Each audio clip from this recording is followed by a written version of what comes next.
Hello दोस्तों, मैं हूं पूनम और आप देख रहे हैं लेट्स स्टडी विद पूनम। तारीख थी 25 अक्टूबर और साल था 1605 जब अकबर ने अपने जीवन की अंतिम सांसें ली। अकबर ने लगभग 49 सालों तक शासन किया था।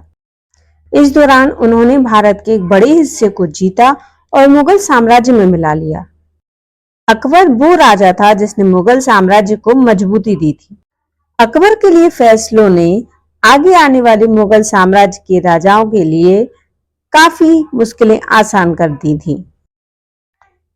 भारत के बड़े राजाओं में शामिल अकबर को भी अपने जीवन के अंतिम दिनों में परेशानियों का सामना करना पड़ा था। मौत के समय में भी अकबर को अकेलेपन का सामना करना पड़ा।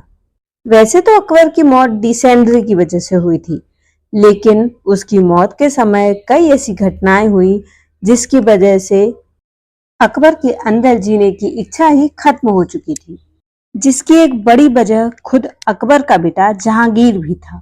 अब हम जानेंगे ऐसी क्या परेशानियां थी जिनमें अंतिम समय में भी अकबर डूबे रहते थे और इनमें जहांगीर का क्या योगदान था। अपने अंतिम दिनों में अकबर काफी अकेले पड़ गए थे, क्योंकि उनके दरबार के कई लोग बारी बारी से मरते रहे और अकबर केवल उनकी मौत का शोक मनाते रह गए। अपने अंतिम दिनों में अकबर ने अपनी मां हमीदा बेगम और उनके दो बेटों को मौत के मुंह में जाते देखा।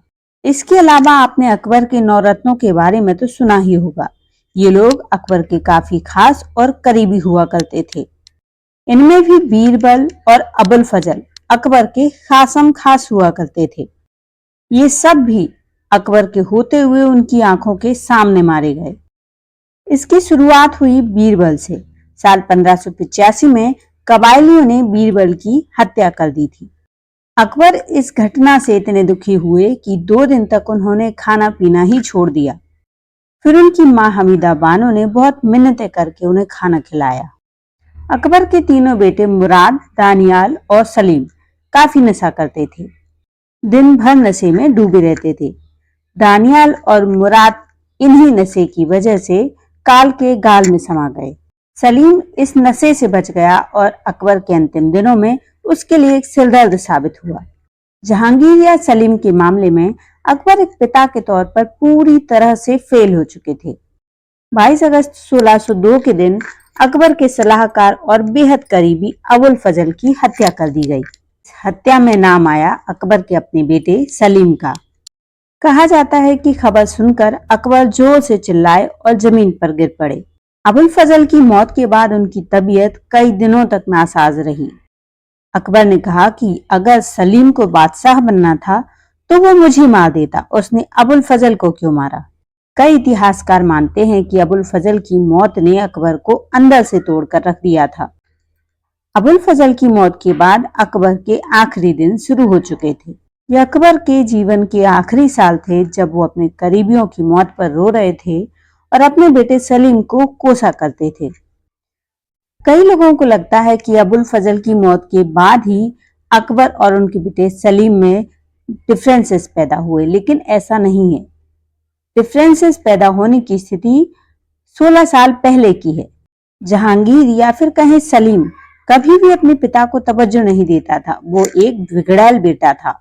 एक बार जब अकबर के पेट में असहनीय दर्द शुरू हुआ तो अकबर ने इल्जाम लगाया कि जहांगीर ने उसे कुछ खिलाया है।